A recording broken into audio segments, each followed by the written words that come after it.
Vamos todos rezar a prece de Cáritas e depois a oração ecumênica que um dia Jesus nos ensinou.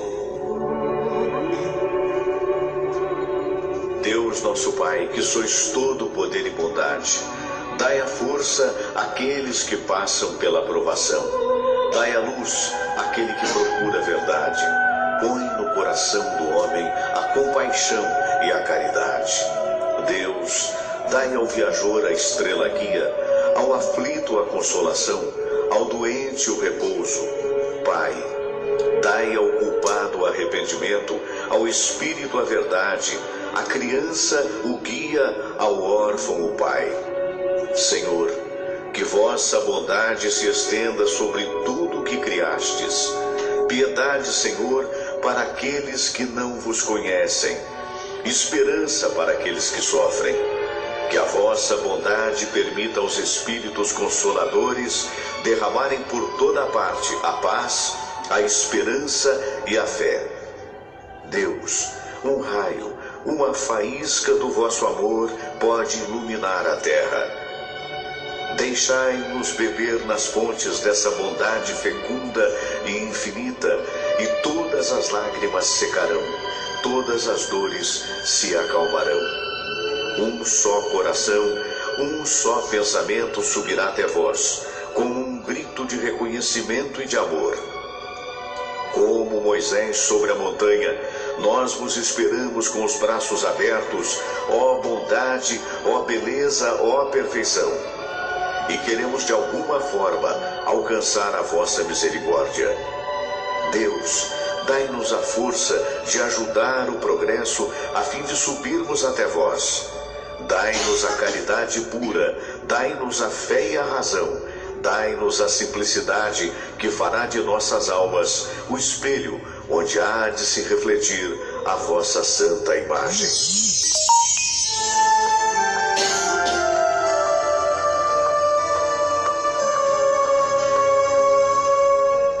Nosso que estais nos céus, santificado seja o vosso nome. Venha a nós o vosso reino. Seja feita a vossa vontade, assim na terra como no céu. O pão nosso de cada dia nos dai hoje. Perdoai, Senhor, as nossas ofensas, assim como nós perdoamos aqueles que nos ofenderam. E não nos deixeis cair em tentação, mas livrai-nos de todo o mal. Porque teu é o poder, e tua é a glória, por todo sempre. Amém. Bom dia, gente querida. Bom dia, Rio de Janeiro. Rio de Janeiro amanhecendo nublado. Cá estamos nós, mais uma vez, na nossa sala de visitas do programa Fernando Sérgio, no programa Câmera 1, que você sabe que é um programa feito por uma câmera só. E, na realidade, agradecendo a você que está sempre vendo a gente, não é? Um prazer muito grande. Eu estou aqui ao lado do mestre Isaías Nascimento, professor Isaías. Muito bom dia, seja bem-vindo. Bom dia, Fernando. Bom dia, Samira. Bom dia, espectadores. Prazer voltar aqui, Fernando. Poxa, o prazer é todo meu. Isaías é um mestre querido, uma pessoa da maior importância para todos nós. E então nós daqui a pouco estaremos aqui conversando com ele a respeito das coisas do dia de hoje. O Rio que amanheceu com uma diferenciação. Ainda agora há pouco, ainda ontem, aguardava-se para ontem um clima diferenciado. Digamos assim, uma queda de temperatura em torno de 10 a 12 graus. Mas isso não se configurou no dia de ontem, que foi um dia muito bonito, um dia ensolarado. Agora há pouco eu acabei de ver no Facebook um amigo que dizia: puxa, sou grata, numa foto de ontem, sou grata a Deus por esse dia todo ensolarado e tal. E logo que começou a noitinha, aí pelo meio da noite ainda dei uma acordada, achei algum barulho. Na verdade, deve estar chegando aí o William Laranja e o porteiro está avisando. Então, na verdade, era realmente a mudança de tempo, né? Começou a ventar e tal, e o Rio amanheceu bastante nublado, com uma temperatura realmente amena, que estava sendo prevista com uma queda, que era para ser ontem e se tornou hoje, e tudo muito frio. Houve até uma reportagem na televisão que o repórter não conseguia mostrar a estátua do Cristo, porque está encoberta. Agora a tendência é haver realmente, por assim dizer, uma diminuição de temperatura e para alguns dizem o inverno está chegando. Se bem que inverno no Rio de Janeiro não é uma palavra que se aplica muito, né? O inverno aqui, eu acho que a mínima que eu já peguei aqui no Rio de Janeiro, pelo menos na planície do Rio de Janeiro, né? No vale que é o Rio de Janeiro está entre montanhas, que você sabe, mas nós estamos aí ao nível do mar. Eu acho que o mais frio que eu já peguei, depois vou perguntar para mestre Isaías, foi em torno de 13 graus. Eu me lembro, na época eu trabalhava na Rádio Tamoio, lá na Urca, um lugar lindo, ali no quadrado da Urca, e de repente o frio estava assim, porque perto do mar, quando você tem 13 graus, a sensação é ainda, digamos assim, de menos, né? Porque aí você tem a brisa do mar, né? Chegando aí também o William Laranja, vamos cumprimentá-lo. Olha, o homem está numa elegância hoje, numa roupa toda especial. Bom dia, Laranja! Bom dia, Fernando, bom dia, Isaías, bom dia, Samira, Todinho. O Todinho fazendo festa aí ao lado dele, já estava fazendo festa aqui com o professor Isaías, né? E agora está fazendo festa para o nosso sanitarista, doutor William Laranja. Muito bem, então voltando aqui ao papo reto que a gente tem na abertura do programa, né, quero agradecer a Samira Valente, que nesses dias de recuperação, já que poucos não sabem que eu tive aquele acidente, imaginem vocês patinando, né, no gelo, isso é coisa para velho, me meti a patinar no gelo e quebrei a tíbia, mas agora já está devidamente vendada. Eu quero mandar um abraço para o Marcelo, meu querido doutor Marcelo Monteiro, né, que na verdade fez essa operação e realmente, se Deus quiser, daqui uns meses a gente já está aí inteiro de volta. Agora é um problema de recuperação, né? Então, na verdade, aí vem as coisas do frio, né? Eu queria abrir, dar o pontapé inicial do programa no dia de hoje com relação a isso. O que é o frio para você? Na verdade, se você prefere frio ou calor, e aí a gente vai se desenvolvendo qual é o ambiente hospitalar nessa época de frio, aproveitando a experiência do nosso querido doutor William Laranja, né? O Isaías, que como produtor cultural, como homem sempre ambientado nas produções culturais, como é que elas acontecem nos dias de hoje do Rio de Janeiro, por aí a gente vai desenvolver a nossa conversa. Mas eu queria também falar, primeiro mandar um grande abraço para o Auro Lameno. Hoje é aniversário do Auro Lameno, que está fazendo 85 anos. Eu tive a honra de conviver com esse grande radialista, com esse grande jornalista, com esse grande advogado, na época do Sistema Globo de Rádio, lá nos idos dos anos 70, 80, e depois, mais tarde, quando ele foi eleito deputado, na Rádio Tupi, éramos colegas, e quero então, Auro, mandar um beijo para você, parabéns pelos seus 85 anos de idade, não é? E ele publicou uma nota muito interessante, dizendo: eu achava difícil chegar aos 60 e hoje estou chegando aos 85. E que seja com muita saúde, quero vê-lo aqui um dia com o maior prazer. Quero mandar um abraço para o Rui Taveira também, nosso querido Rui Taveira, está na escuta do programa, e quero falar dos nossos apoiadores comerciais. Então eu queria também mandar um abraço para o pessoal do Caçador, restaurante da Tijuca, da rua Pareto 42, aqui pertinho, atrás aí do UPA da Tijuca, né? Ali a 50 metros da Sans Penha. Então, se você chegar, bem chegado, procura lá em meu nome o Ari, o Maurício, mesmo o Joaquim, né? Pouca gente sabe, o Joaquim, por exemplo, é dono de toda a rede Planalto, né? Então, o Caçador, tem dois caçadores, tem o caçador ali da Afonso Pena, né? Que é mais uma, digamos assim, uma petisqueria, por assim dizer, e tem um Caçador-restaurante, que é mais familiar, que é aqui na rua Pareto 42. Então, um abraço para o pessoal do Caçador, vai lá porque vale a pena e o preço não é tão caro e a comida é muito boa. Tem uma infinidade de pratos. Eu quero mandar um abraço também para os meus queridos amigos da Bradesco Seguros. Bradesco Seguros, ela oferece a você uma série de possibilidades. Eu estou querendo fazer agora um seguro de um outro apartamento que eu tenho, e que é aquele seguro residência, né? Então, botei ali tudo direitinho, já deu o preço bonitinho e tal, já sei mais ou menos o que é. Quer dizer, então é muito fácil. Bradesco Online. Um abraço para o Nilson, para o Newton, perdão, e um abraço também para a turma que está aí sempre nos atendendo com o maior carinho. Qualquer agência do Bradesco tem a informação da Bradesco Seguros. Quero mandar um abraço também para o Álvaro da Camélia, meu querido amigo Álvaro de tantos anos, o Álvaro da Camélia, que fica ali no Mercado das Flores. É um trabalho muito bonito, são rosas plantadas na fazenda do Álvaro, que fica ali na Quinta da Boa Vista. E eu tive a oportunidade uma vez de ir lá com ele, fantástico. O trabalho, aquelas rosas lindas, maravilhosas. Então, Álvaro da Camélia, Alvinho, nosso abraço. Eu fiquei sabendo até que o Alvinho é pré-candidato, né? Não sei, parece que é deputado federal, não sei. Mas, de qualquer maneira, Alvinho, um abraço para você, para o Serginho, que é meu amigo de tantos anos, que é irmão do Álvaro, e um abraço para todos, para o Robertinho, que quando você chegar lá, fale em meu nome, que o Robertinho abre um sorriso desse tamanho. O Robertinho é quem, digamos assim, atende as pessoas lá. E o detalhe é o seguinte, qualquer encomenda até às 5 horas da tarde é entregue no mesmo dia aqui na região metropolitana do Rio de Janeiro.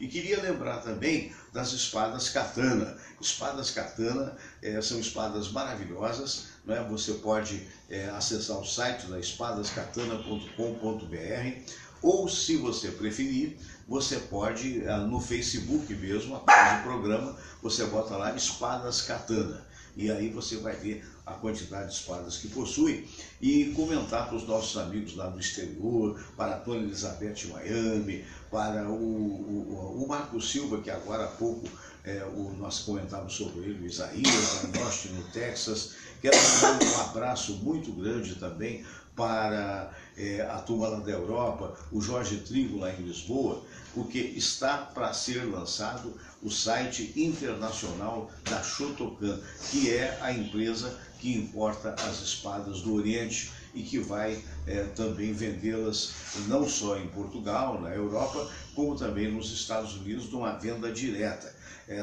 A sede da Espadas Katana Shotokan dar-se-á em Lisboa. Já está lá a sede e brevemente o site está quase pronto e brevemente vai ter também o site internacional. Muito bem, isto colocado, isto posto, um abraço a todos os nossos amigos, eu acho que não esqueci ninguém, um abraço para o professor Serginho, meu filho que esteve em São Paulo agora recentemente, se tornou árbitro das contendas de jiu-jitsu, né? Foi lá numa que era importante, ele que já é faixa preta, 4º grau, então foi fazer essa especialização e ele vai se tornar, já a partir de hoje, se não me falha a memória, árbitro das contendas do jiu-jitsu. Então, abraço, Serginho, parabéns por mais essa vitória. Muito bem, isso colocado e suposto, vamos para a nossa sala de visitas. E na sala de visitas, o nosso Isaías, professor Isaías Nascimento, professor de História, produtor cultural. Mais uma vez, bom dia, Isaías. Há algum destaque que você queira pronunciar na abertura do programa? Falar um pouquinho dessa Copa do Mundo que está chegando ao final, né? Hoje tem uma das semifinais, a França com a Bélgica, amanhã a Croácia com a Inglaterra, e se fôssemos apostar no início da competição, certamente faltaria o Brasil, Espanha, Alemanha, né? Então a gente identifica, Fernando, como que o futebol ele transmite às sociedades mais diversas um momento de enorme alegria, né? A tua origem não está na Copa, porque a Itália não foi contemplada com a classificação, mas você verifica a festa que se faz na Copa do Mundo, a interação, congraçamento. Eu já fui a 2 Copas do Mundo, eu realmente lamentei muito não ter ido nessa Copa da Rússia agora. Eu também gostaria muito de ter ido. Até me planejei para ir, mas a economia do país não está permitindo essas peripécias. Né? Mas eu acho que é muito bonito o congressamento mundial. A Rússia é um país muito fechado, é um país com uma situação assim, que até os anos de 1990, na era Gorbachev, era um país totalmente fechado, era chamada cortina de ferro, né? Não se passava informação de um lado nem de outro. Então eu acredito que depois da Olimpíada da década de 80, né? Foi nos anos 80, e essa Copa do Mundo, é o segundo momento que a Rússia se abre, né? E aí a gente identifica aquela cultura maravilhosa, aqueles palácios. Cidades lindas, né? Meu Deus, o Kremlin capricho, ali, né? aquela praça que a televisão sempre mostra de fundo, né? Que aparece ali a Catedral de São Basílio. E aquelas catedrais maravilhosas. E Moscou é uma cidade que a gente desconhece, porque é um país que até a nossa educação formal, né, Laranja, nós ensinamos pouco sobre a Rússia. Falamos dos czares, da Revolução de 17, falamos um pouco do período de Stalin e Segunda Guerra Mundial, vamos passando, né? Então agora não, acho que até as pessoas através da TV aberta, TV fechada, puderam descobrir uma nova Rússia. É verdade, fantástico. Um povo bonito, né? Um povo bonito, né? Uma cidade receptiva. É só o que a gente viu também. Mas umas cidades limpas, né? Você vê, com história, né? Tem cidade, aquela Sochi tem, eu acho que 1000 anos, né? Isso. A Samara, São Petersburgo. São Petersburgo, Moscou, né? E o povo diz que muito cortês, né? Muito receptivo, Recebendo bem, né? Fernando, 0% de analfabetismo. Que maravilha, né? Que maravilha. 0%. Nossa Senhora. Uma cidade dessa não pode ser suja. Será que um dia, muito será que um dia chegaremos a essa perfeição? Deus permite. O que você acha, meu caro William Laranja? Eu acho que não nem para os nossos netos. Nem para os nossos netos, né? Que loucura. Você sabe que outro dia me deu uma tristeza, vocês devem ter visto, surgiu uma pesquisa aí, dessas muitas que surgem, dizendo que 86% da população brasileira, das cidades brasileiras, não possuem o esgoto tratado. Saneamento básico. Que loucura, né, William? Você que é muito longe, você que é não, Rio de militante Janeiro, da saúde. Barra da Tijuca. Barra da Que Tijuca. é a área mais nobre da E cidade. se você for para a Baixada Fluminense, eu acho que nenhum, né? Nenhum bairro da Baixada. Cidade. São João, eu garanto que não tem. Não tem. Não, se você for aqui atrás da Sans Penha, que a Sans Penha é um bairro tido e havido, a Tijuca é um bairro nobre da Zona Norte, né, como o pessoal diz, a porta de entrada, por assim, e é um bairro muito bom, muito bonito e tal, com as suas mazelas também. Primeiro, você vê, a Praça Sans Penha está absolutamente descuidada, tem um chafariz lá que não funciona mais, não sei se é por economia de água ou se é por falta da prefeitura de pagar a conta da água, porque na realidade aquilo não era nem tão bonito, mas era pelo menos engraçadinho. O lago ficava cheio e saía aquele chafariz de água. Aquilo não funciona mais. Agora, se você andar um pouquinho mais à esquerda da Praça Sans Penha, exatamente do lado oposto da CIA, por exemplo, você vai ver ali o rio, acho que é o Rio Joana que passa ali, é o Rio Joana, e aquilo está completamente podre, essa é que é a verdade. Quer dizer, meu Deus do céu. Totalmente assoreado. Eu acho, Fernando, que o pessoal apostou muito na gestão do atual prefeito, e para mim foi uma grande decepção. Sem dúvida. Sem dúvida. Está sendo, né? Está sendo. Ainda mais pelas últimas notícias aí que privilegiando certas categorias. Né, categorias não, certos segmentos sociais. Segmentos sociais, Porque ele não dialoga com as categorias, né? Ele não dialoga com a chamada sociedade civil, né? Sociedade militar, a gente sempre divide sociedade civil e militar. A cidade do Rio de Janeiro está em franco retrocesso, Laranja e Fernando. Nós não merecíamos como Estado desgovernado, o Estado, né, na gestão do atual governador, que está totalmente ausente, né? A gente não ouve nem falar. Não ouve nem falar. É como se fosse um pária na sociedade, né? Ele não existe. Não me vejo. Não me vejo, né? E a população do Rio de Janeiro se viu obrigada a fazer uma decisão na última eleição e fez uma opção. Respeita-se a opção que fez. Claro. Só que é um retrocesso atroz. Porque me parece incompetente, né? Me parece uma falta de cuidado, uma falta de percepção, porque é um negócio desse.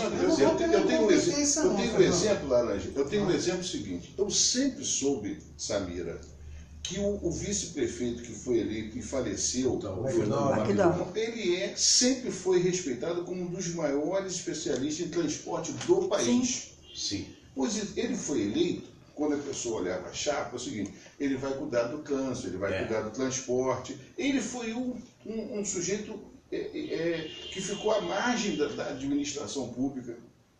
Foi até secretário de transporte um período. Então, o que tinha de bom era ter um técnico ali. Não vai ser candidato, vai fazer um bom trabalho, né? Então, até isso aí você perdeu. Nós temos uma rede de ensino do município com mais de 1000 escolas, com professores super bem formados e que herdou um salário excelente. O professor do Rio de Janeiro é um dos que melhor recebe o salário por conta de um plano de cargo que vem de anos. Quer dizer, recebia, né? Porque ultimamente não estão pagando em dia. Não, o município paga em dia. Quem não recebe é o Estado. É o Estado, verdade. O município está em dia. Está pagando no dia 10. Está pagando isso. Atrasado, mas está pagando. Né? Agora, a rede municipal de saúde, que é herdada do lendário Gazola, que fez uma revolução no governo Marcelo Alencar, e anos veio recebendo investimento, o médico de família, clínica da família, UPAs 24 horas. Que não estão funcionando. Não estão funcionando. Então, essas questões que a gente está vendo no Rio de Janeiro, e esse retrocesso de gestão, né? Como é que um prefeito vai fazer uma reunião, uma pagelança, que antes se fazia, Fernando? Eu fiz parte do governo Brizola. Samira, ele levava a gente, sabe para onde? Rua 7 de setembro, 141, sede do PDT. 19 horas, 19h30, ia um secretário lá da pasta, discutia conosco o que estava bom, o que estava ruim, ouvia, às vezes não ouvia, mas era Rua 7 de setembro, 141. Eu não me lembro de ter reunião no Palácio.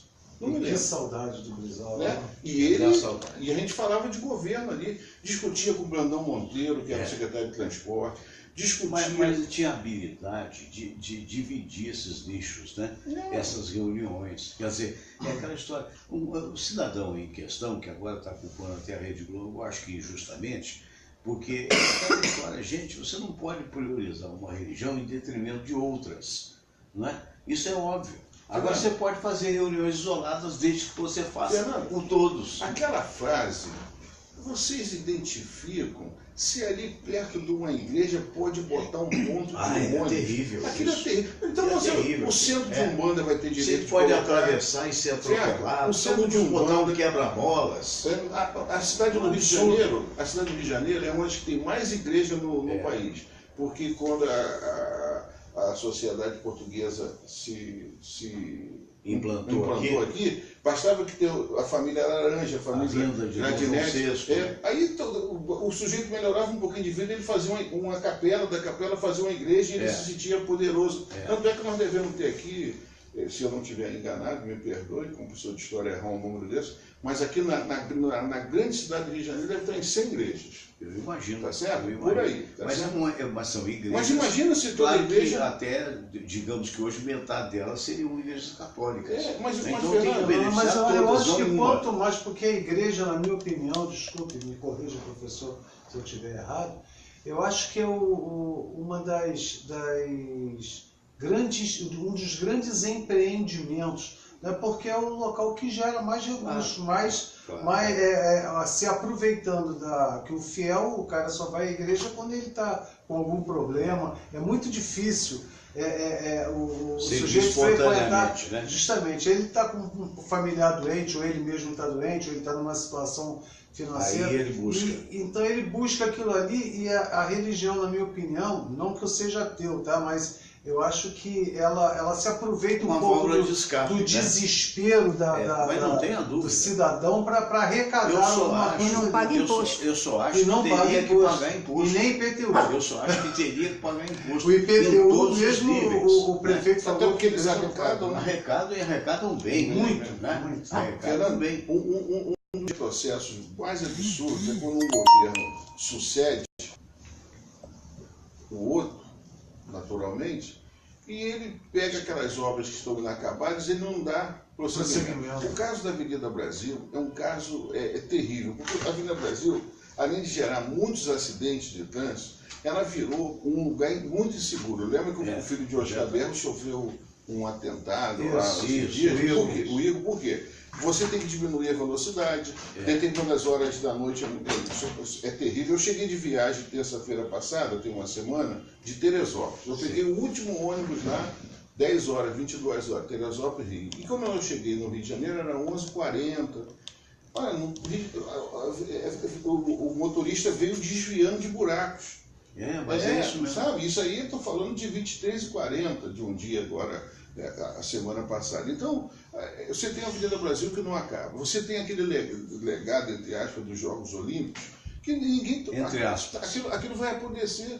Você tem a sede, o Samira, da estrutura de Diodoro é desconhecida pelo grande povo. Lá foi feito umas obras até que... A Vila Olímpica.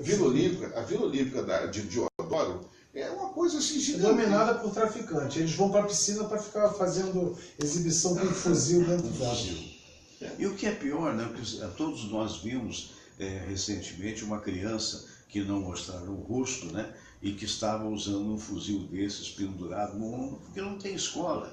Quer dizer, é aquela velha história, quando o poder público se ausenta, e se ausenta de uma maneira terrível no Rio de Janeiro, se ausentou e continua ausentado, principalmente com relação ao Estado.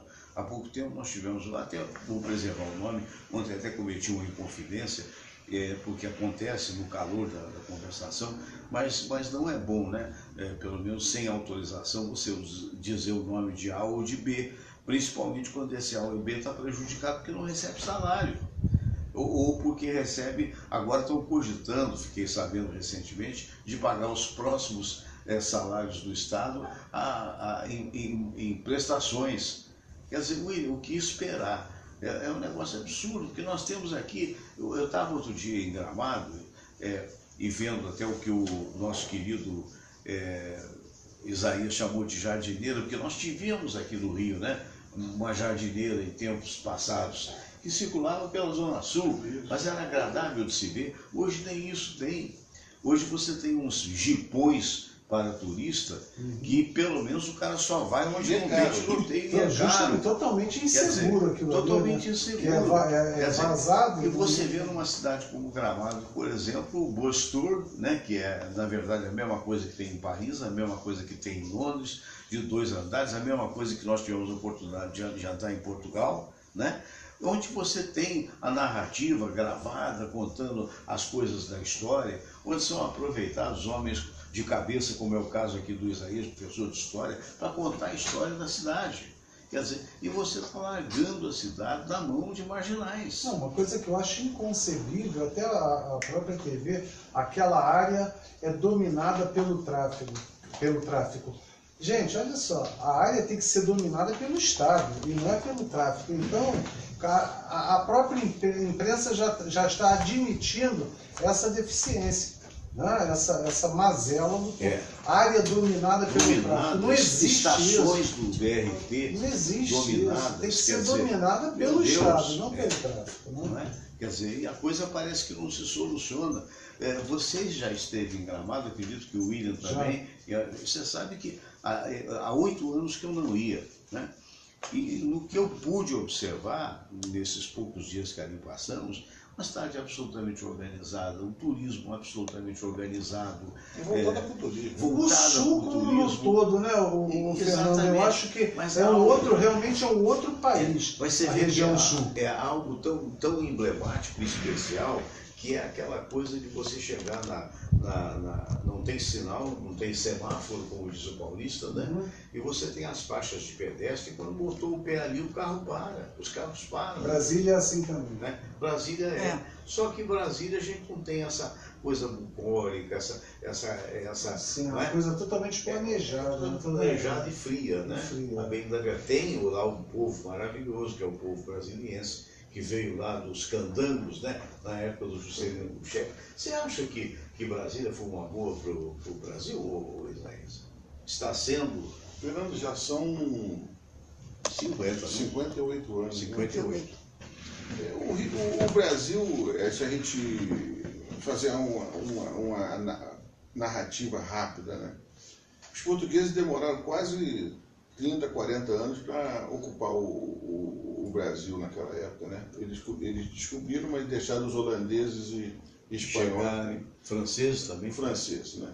E depois ele cria aquelas capitanias, governo geral, né? E demora mais uns 100 anos para realmente ocupar o território no litoral. Quando houve o rompimento do Tratado de Tordesilhas, houve os chamados entradas e bandeiras, e jogou o Brasil para uma área que não pertencia ao Brasil. Mato Grosso, a Grande Amazônia não pertencia ao Brasil, pertencia à Espanha. A parte de Brasília pertencia à Espanha, Goiás, Tocantins, né? O Brasil ia no máximo até São Paulo, ali São Vicente, né? E aí houve só entradas e bandeiras, né? Entradas feitas pelo governo português, e os bandeirantes que eram homens, assim, capitães do mato, né? E aí com 100, 200 anos o Brasil foi expandindo e virou esse território que perdeu o Uruguai, mas ganhou o Acre. Então o nosso território ficou essa imensidão, esse continente, né? E desde do século retrasado que tinha essa ideia de levar o governo para o centro do país por uma questão de estratégia, né? Porque você tinha um litoral já totalmente ocupado, né? Com muitas cidades, mas você tinha o interior, sobretudo as fronteiras, né? E aí eu tenho para mim que a decisão lá do JK foi uma decisão importante para a época. Só que, como o nosso país é um país extremamente corrupto, né? A classe dominante é corrupta, criou-se um outro país dentro daquele país, dentro daquela região. Então, você veja só, eu nasci no ano que Brasília foi criada, em 1960, mas já estudei muito, né, sobre isso. Já visitei muitas vezes a trabalho Brasília, Laranja também, né? Então, você veja bem, lá tem o Ministério da Saúde, que é uma superestrutura. Aí eles ficam governando de lá 27 instâncias de gestão, né? Aí você vai na Rua México, tem um Ministério da Saúde ali. Você vai escritório de representação, né? Então, tudo no Brasil é duplo, né?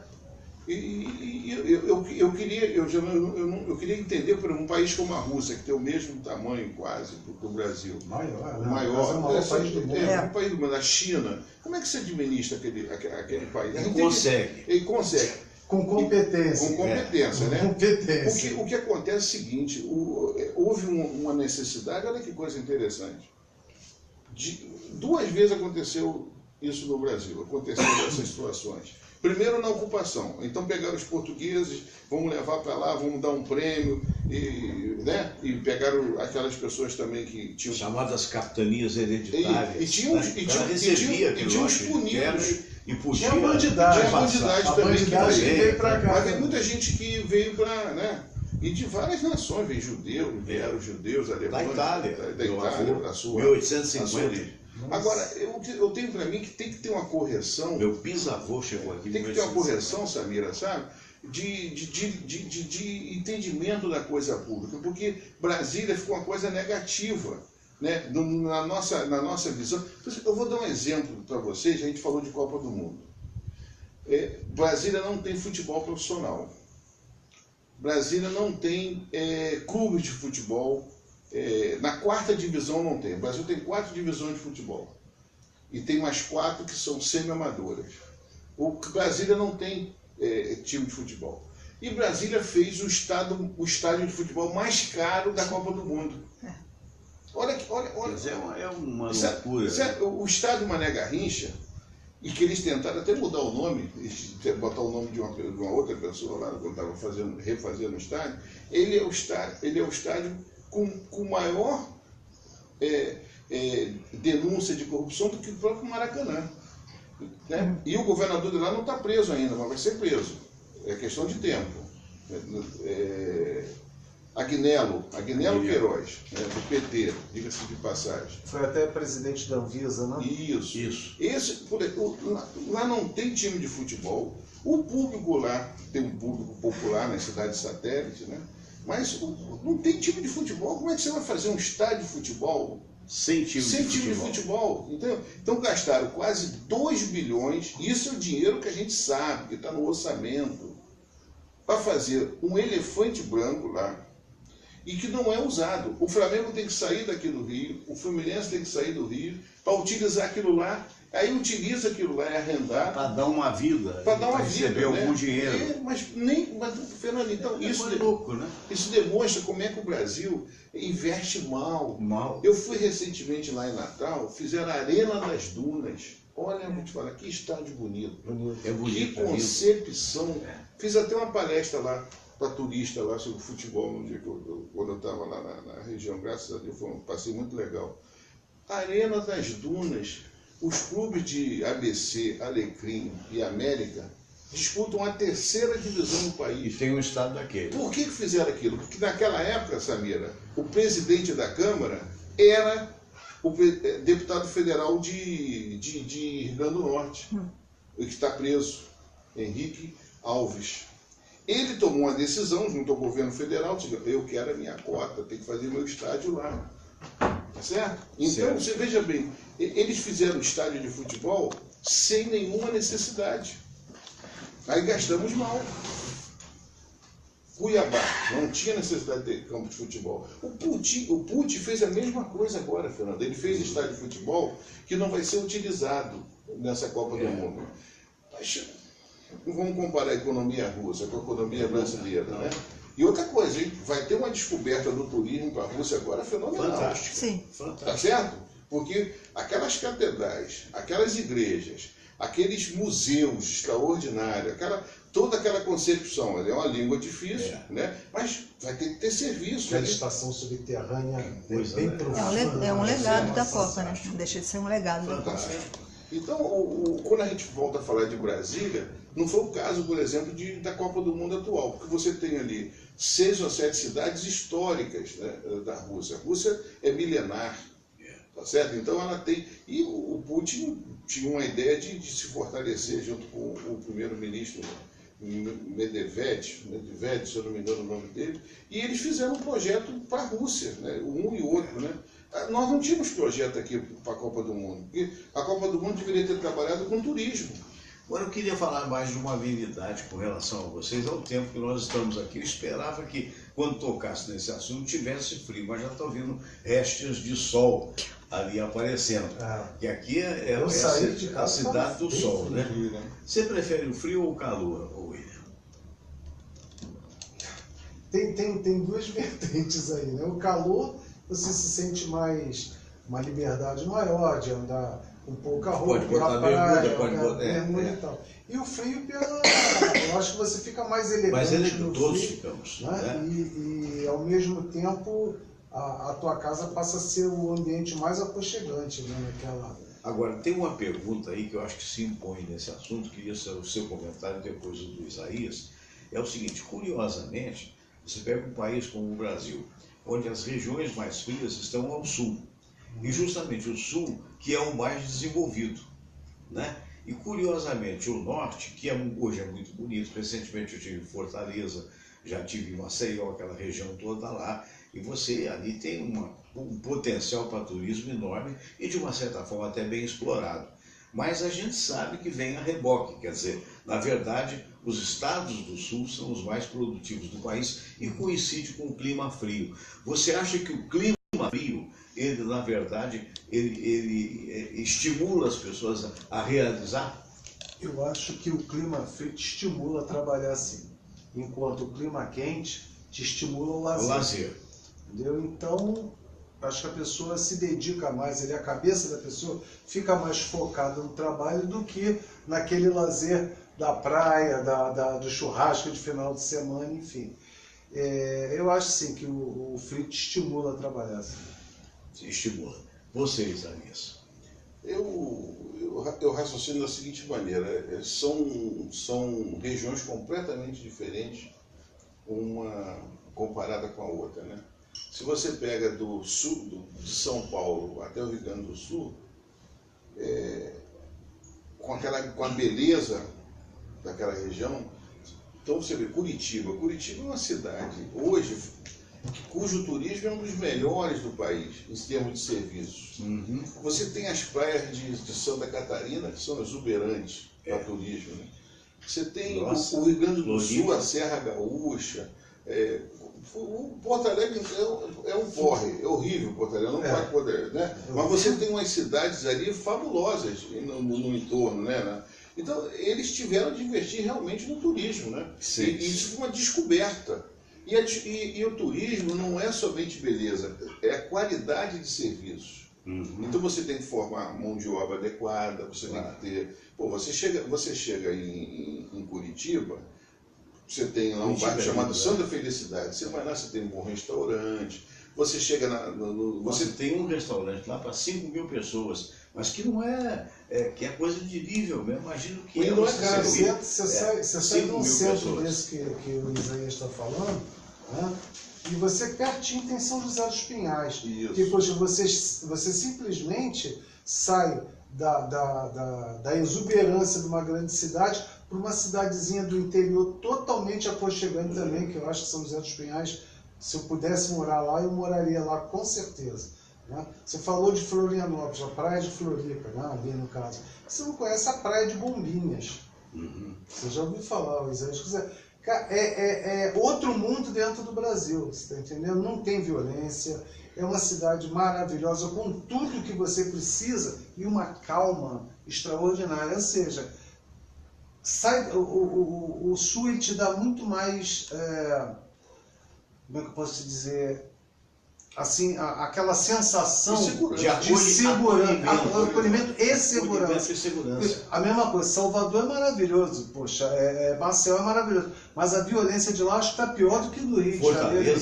Fortaleza. Nós tivemos em Belém do Pará, então, Belém também, as pessoas falam, olha, cuidado daquela região ali do Porto, que é muito bonito. Tu falou uma palavra cuidado, a gente fica... Você já fica meio preocupado. Mas Belém, Piauí, Belém do Pará, no caso, Pará, Piauí, são estados, eu acho que, um pouco esquecidos, né? Infelizmente, né? Eu descobri agora, 2 anos atrás, apareceu uma excursão. Eu gosto muito de excursão, eu gosto daquela coisa coletiva. Eu gosto também de carro, mas eu gosto daquele... Mais da excursão. Eu tenho uns amigos, professores, que a gente se reúne e eventualmente faz uma excursão. A última agora que eu fiz foi a Cruzeiro, lá em Paty de Alferes.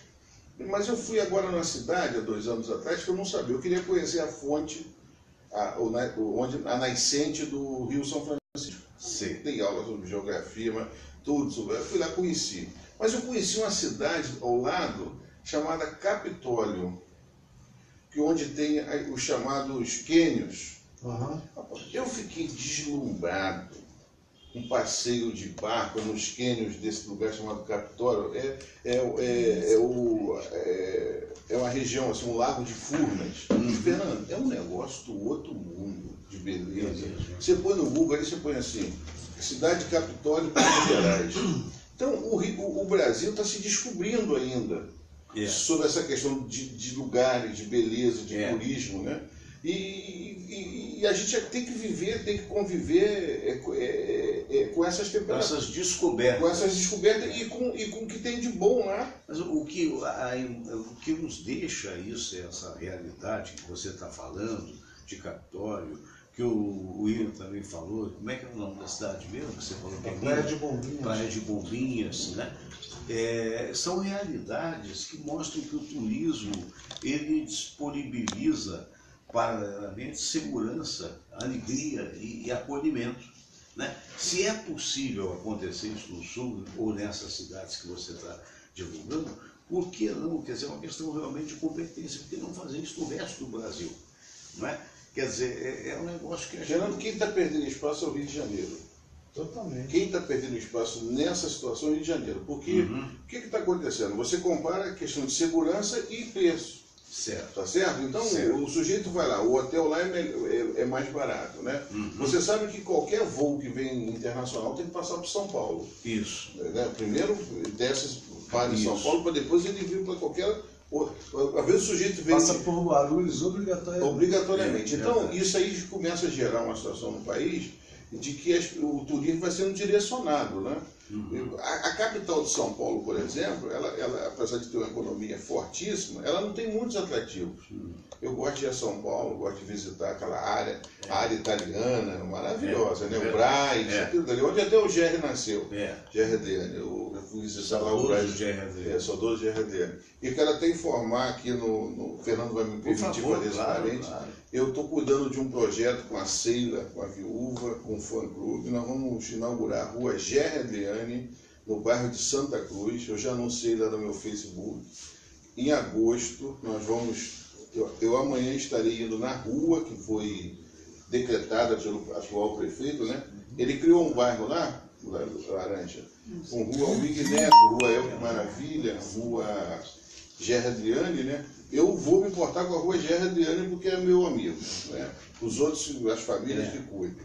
Então eu vou mandar fazer as placas, eu vou mandar fazer, não o governo não. Eu vou fazer do meu bolso as placas da rua Gerry Adriani, vou levar o fã-clube, vou avisar o fã-clube como é que eu vou fazer, vou botar van para levar, para ir lá, com segurança, hein? Vou levar, Samira, vou fazer o meu coquetel, porque o Gerry foi e é meu amigo. De vez em quando ele fala comigo. Ele está mandando as mensagens para mim, eu quero que você me mande umas mensagens boas, hein, Gerry? Pelo amor de Deus, hein? Ele manda as mensagens para mim, sabia, Samira? Manda. As primeiras mensagens não eram boas, não. Agora parece que ele está começando a... Acho que ele está fazendo uns caminhos... Os caminhos mais simpáticos, né? E eu não acreditava muito, não, né? Mas acontece. Mas eu fui lá eu tenho que voltar lá Francisco, aquele lá de Jacarepaguá? Frei Luiz. Eu tenho que voltar lá, vou lá com a Sheila lá. Mas eu estou dando isso de presente, tá certo? Porque os amigos, e eu que sou um homem ligado à história, ligado à memória, eu não podia deixar isso acontecer. Depois vai ser lançada a biografia do Gerry Adriani. Tem um escritor fazendo o livro, a biografia, e eu vou cuidar com o Oscar Berro, com várias pessoas, de fazer a estátua do Gerry. Eu defendo, inclusive, que a estátua seja colocada na Igreja da Penha. Então, eu não quero que põe em prática qualquer um para quebrarem, fazer, não. Eu quero que bote na Igreja da Penha, porque ele era devoto da Igreja da Penha, ele cantava lá na igreja. Mas, Fernando, obrigado por ter feito esse parênteses. Gente, eu volto aqui no final do mês para anunciar como é que vai ser feito. Tá ótimo, vai ser tudo correndo bem. Aliás, você me dá a oportunidade de agradecer ao Renato da Oficina, que é um vereador lá de Niterói, que eu soube que vai me dar uma comenda agora no dia 20. Claro que, infelizmente, não poderei estar presente, até disponibilizei para a chefe de gabinete dele, a Monique Leonel, que se ele quiser e puder, será uma honra recebê-lo aqui. E a gente faz um programa sobre o trabalho que ele vai fazendo. Muito obrigado à cidade de Niterói por essa comenda, né? Pode ser adiada, né? O ideal seria isso, né? Para que houvesse a recuperação, porque esse nós vamos lá, então, esse negócio de perna você não pode fazer esse exercício. Você está diante de um médico aqui, tá certo? Laranja, a gente tem que influenciar esses italianos. Ele está pensando que está nos Alpes. Não, estou pensando que estou com 20 anos de idade, né? Não, isso aí Meu Deus do céu. Não, fisicamente você está com 20 anos, né? Cheio de vigor, né, Samira? Graças a Deus. 70 aí? 72. 72, eu não esperava. Graças a Deus que você não é mais 71, né? Já tem 72. Já passei. Mas alguém vai dizer, mas você já foi. Esse aqui é um problema. Ano passado. Quem dera se todo mundo conseguisse chegar ao 71. Já que estamos falando de habilidade, o William Laranja, para comprar um casaco desse, o mais difícil é a passagem, né? Foi uma liquidação, Fernando. Foi uma liquidação. Ele falando isso pra gente, né? Eu conheço. E ele tem uma categoria para se investir, padrão. Eu gosto das combinações dele. Muito obrigado. Mas de qualquer maneira, é a Samira que compra. Nós temos, é curioso, nós nos damos muito bem, estamos casados há 39 anos, né? E o 40 anos vai ser a festa de Arroz. Quando será, Samira, o 40 anos? Que mês do vamos fazer em julho do ano que vem, né? Estamos convidados, será? Se Deus quiser. Pelo menos jantar no Caçador. Como nós estamos... Vai fechar o Caçador. Chance zero de não... E como eu sou o organizador de festas, eu já sei que tem um motivo de esse tempo todo juntos e os nossos gostos são absolutamente diferentes. É muito curioso. Flamengo e Vasco. Flamengo e Vasco começa pelo Flamengo. Eu também tenho esse problema. Você tem esse problema, né? Faz parte, né? Mas de qualquer maneira. Os opostos se atraem. Mas aí é que está, exatamente, os opostos. E conviver entre os contrários é muito importante. Né? Saber conviver é muito importante. É o que a gente reclama agora desse atual prefeito aí. É o seguinte, faça o que tiver que fazer, mas para todos. Não vai fazer para um grupo só, seja qual for. Agora, se o grupo que você está fazendo, você está comprometido com ele, é batom na cueca. Eu tô diante de um mestre aqui, sanitarista. Verdade. Nosso William Laranja. Eu vou levantar uma bola para ele completar. Serviço público tem que ser dada o máximo de publicidade para que a oferta seja igual para todos. Verdade. Então, eu vou levantar essa bola aqui. Para o William Laranja expandir esse tema. Quando você vai fazer uma política pública, e ela é focada sobretudo no caso da catarata, das cirurgias, você tem que fazer uma publicidade, inscrição, priorizar quem tem mais necessidade, independente até da classe social. Certo, doutor? Por favor. Com certeza. Por favor. Eu acho o seguinte, não é porque o sujeito tem uma... Desculpe. Deve ser o Oscar Berba, querendo falar do tema. Falar isso, um abraço para o Oscar Berba. Ele está nos assistindo? Está assistindo, tá assistindo. Entrou agora. Um beijo. Um beijo. Um abraço grande, querido. Beijo, meu mestre. Nosso mestre, né? Nosso mestre. Eu sei ele, não seria nada. Imagina eu que vou pelo mesmo segmento, né? Então. Eu acho o seguinte, o povo mais pobre é o mais necessitado, obviamente. E nesse mutirão da catarata, o prefeito, há pouco tempo atrás, ele privilegiou a própria mãe, né, dentro de um hospital público. Nós sabemos disso. Ela foi fazer uma cirurgia e fechou uma ala do Hospital Sagrado Filho para fazer essa cirurgia da mãe dele. E aquele pobrezinho que vem da Baixada Fluminense às 4 horas da manhã e fica naquela fila de chuva ou sol, né? Ele acredita que a necessidade dele seja muito mais importante. Estou falando em questão de vida, não estou falando em questão de situação. Eu acho que ele foi bastante incoerente ao privilegiar o grupo dos evangélicos, né? E falar isso, deixar que esse vídeo vazasse, esse áudio, né, vazasse. Foi um deles que vazou. Um deles que vazou. Não foi a Rede Globo que foi lá. Alguém foi um Judas Iscariotes. Um deles naquela reunião, diga-se de passagem isso. Ele fez uma paz de lança com cristãos, com o evangelho, e um deles, diga-se de passagem, gravou e vazou para a mídia, não foi? Se é que não foi ali, claro que não tem ido propositadamente. Claro, ele foi com a intenção. E que tinha contato de desmascarar, né? Desmascarar o que o cara está fazendo. Porque é óbvio que essa candidatura do Crivella apoiada pela Igreja Universal, né, ele tinha que dar o retorno, ele tinha que dar o feedback daquilo ali que foi investido para a candidatura dele, que não foi coisa pouca, né? Ele sendo também primo do Pedir mais cedo, né? Vamos dizer assim, ele sendo primo dele, tá na cara que ele queria manter aquela hegemonia dos evangélicos. Né? Quanto mais poder, que estão chegar nicho. Realmente ao poder supremo.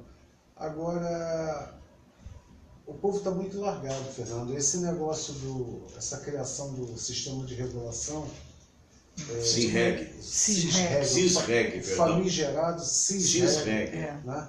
Que o cara que é de Caxias, enfim, da Baixada ou de outros municípios, ele não tem aquele direito. Todos os diretores de hospital falam, de onde é? De Caxias? Não, é outro município. Sendo que o grosso da saúde está dentro do Rio de Janeiro. as especialidades, as estruturas, tudo está dentro do Rio de Janeiro. Hospitais federais. Então o cara simplesmente não tem, tem que ser cuidado em cliniqueta de porta de botequim na Baixada Fluminense. Ou seja, ele não tem o direito mesmo sendo do mesmo estado, né, de se tratar aqui, porque até os daqui, quando você chega, minha mãe foi pedir um raio-x pelo CISREG, né, foi marcar, ela falou assim, não, ele pediu um raio-x, eu fui marcar, mandaram minha mãe para Bangu, uma senhora de 83 anos para fazer um raio-x em Bangu. Eu falei, não, a senhora não vai fazer um raio-x em Bangu. Para quem não é do Rio de Janeiro... Porque o que a senhora vai gastar de passagem? O que a senhora vai gastar de passagem, a senhora paga um raio-x particular. Sim. Na verdade, um raio-x de verdade. deve estar 30 reais. Até porque não é tão caro. Então, acho que é uma desorganização, e nessa desorganização não pode haver privilegiados, gente. Claro que não. Entendeu? Vamos botar todo mundo na fila, todo mundo para chegar às 4 da manhã, todo mundo para chegar às 4 da manhã, para pegar uma senha, pegar uma fila, já que a demanda é maior do que a oferta. Né? Então, acho que é por aí. Fernando, gente esse negócio de chegar às 4 da manhã, eu como administrador me sinto extremamente revoltado. Se eu sou diretor de um hospital, olha só o que eu vou falar com você. Se eu sou diretor de um hospital, eu não vou aceitar nunca que um paciente chegue 4 horas da manhã para pegar número. No mínimo eu ia reagir a isso. Sabe o que eu ia fazer, Fernando?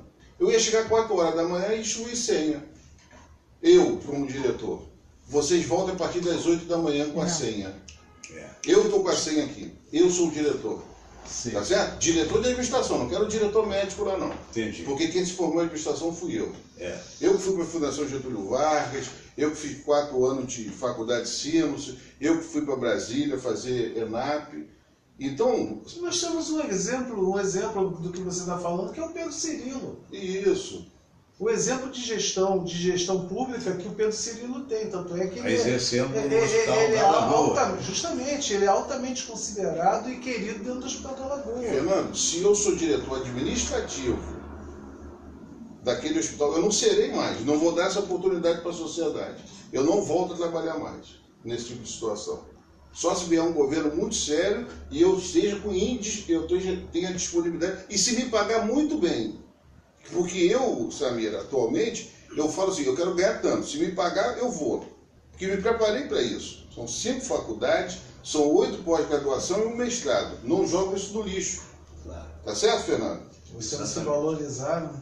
Agora, se tem uma fila no hospital, eu acho que não tem diretor de administração. Foi colocado um sujeito ali que não é do ramo. Porque se eu sou diretor do hospital e tem uma fila, eu vou rastrear o diploma. Porque eu vou chegar 4 horas da manhã, e vai tentar eu vou distribuir senha e vou falar para aqueles cidadãos, retorne com a ordem das senhas às 8 da manhã. No dia seguinte, eu vou lá 4 horas da manhã de novo. Até que eles aprendam a chegar, a senha vai ser distribuída às 6 da manhã. Porque eu não vou deixar ninguém virar madrugada na porta do meu hospital.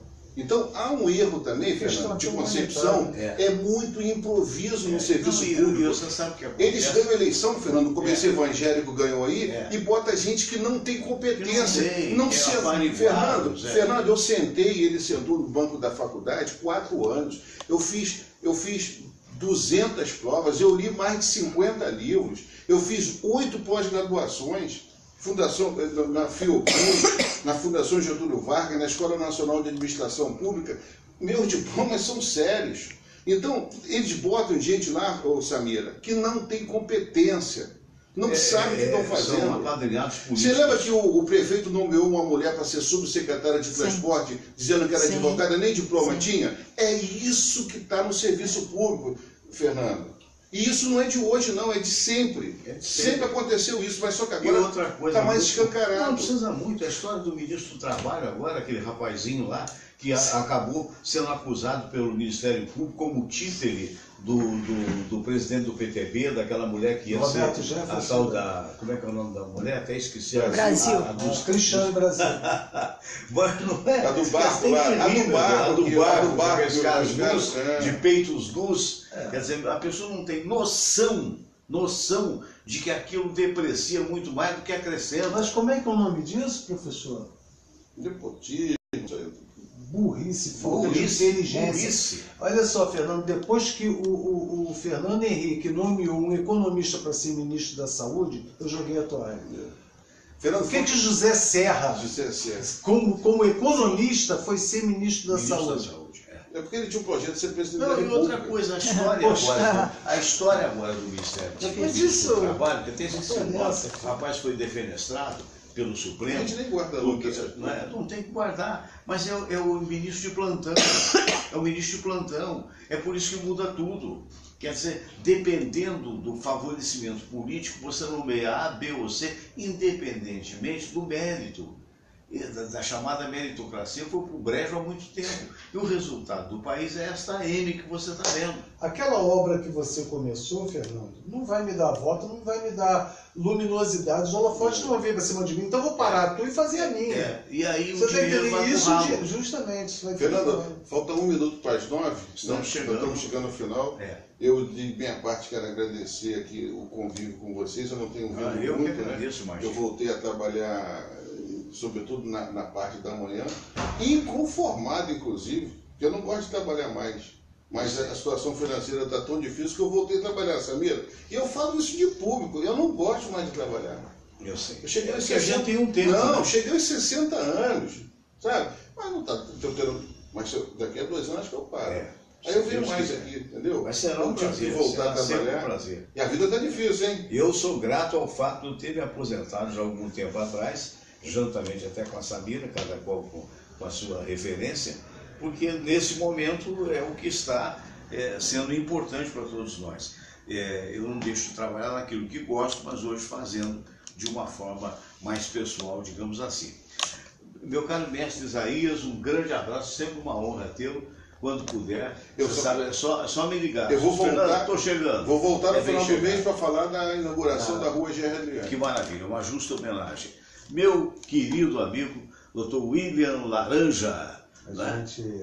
Quero agradecer mais uma vez pelo seu convite, por participar, por pertencer a essa casta de iluminados, né? Com você, obrigado. Samira. Haroldo Barros ouvindo a gente, o Fernando Pereira também vendo a gente, a Denise Guzmán Silva, Sueli de Lima e outros mais que infelizmente Posso falar uma frase para o Haroldo Barros? Por favor. Haroldo, olha que eu vou falar para você. Eu sou seu fã, hein? É coisa séria isso.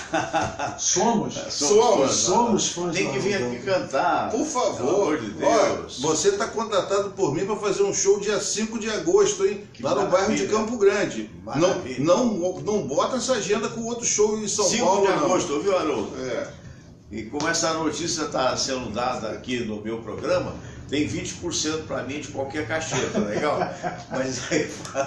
Mais uma vez agradecer, Fernando, a esse nosso bate-papo aí, mandar um beijo para todos que estão nos ouvindo, nos prestigiando, e dizer que eu estou aqui à disposição de vocês. Será uma honra, será uma honra. A gente vai ter, na próxima sexta-feira, ou na outra, depende da agenda dele, o nosso querido Pedro Cirilo aqui, que é o médico, que é o amigo querido, todos nós gostamos, diretor como disse o William Laranja, e diretor do hospital ali da Lagoa Rodrigo de Freitas, né?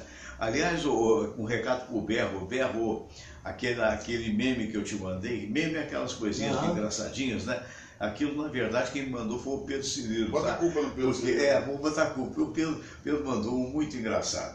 Nada contra as pessoas com suas preferências sexuais, cada qual no seu cada qual. Claro. Né? Se o cara quer ser homossexual, seja. Se não quer, seja heterossexual, ou o que mais marciano, venusiano, o que for, passa borboleta paraguaia, não sei o que é isso, mas eu gostei. De uma novela que a mulher... Não, o cara gostou daquela mulher, sabe? Mas ela deve ser fantástico. Eu te explico em off. Uma cena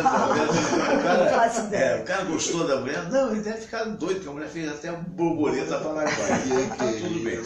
Mas mandaram um vídeo, o Pedro mandou um vídeo para mim, eu ri muito, porque o vídeo é o seguinte, tem um rapaz que é alegrezinho, no meio de vários outros dançando. Ana Maria Botafogo? Com uma camisa preta, né? E começa a tocar uma música e o cara começa a soltar a franga, entendeu? Quer dizer, o cara começa a ser um bailarino de Bolshoi, se é que vocês estão me entendendo. Entendi. Então, na verdade, aí o Pedro escreveu lá em cima o texto que eu mandei também para o Berro, mandei tudo certinho, o texto foi muito criativo. Puxa, descobri um vídeo da sua adolescência, você ainda tem aquela camisa preta? Aí o Beto, não, nessa idade eu nadava 1.000 metros de manhã, 2.000 metros de tarde, 3.000 metros. Eu sei, Beto, eu sei. Foi só uma brincadeira, um beijo grande no teu coração, mas que é divertido, né? E mandei para vários amigos meus, não sei se mandei para o William, mas mandei para vários amigos, né? Olha, um grande abraço. Amanhã eu tenho uma consulta médica de manhã, que é uma conferência aqui de tudo que foi feito, e muito provavelmente não teremos o programa, ou se tivermos, teremos um short program. Eita ferro, hein? Esse mundo da globalização, até mandei aqui. Mas de qualquer maneira, na sexta-feira, na quinta-feira estaremos de volta aqui com o Dr. Aibinder, teremos aqui também o nosso Eduardo Leite, o Duda, que é um dos proprietários da Dreammark, uma das maiores dubladoras do país. Teremos aqui o Gelcio Cunha,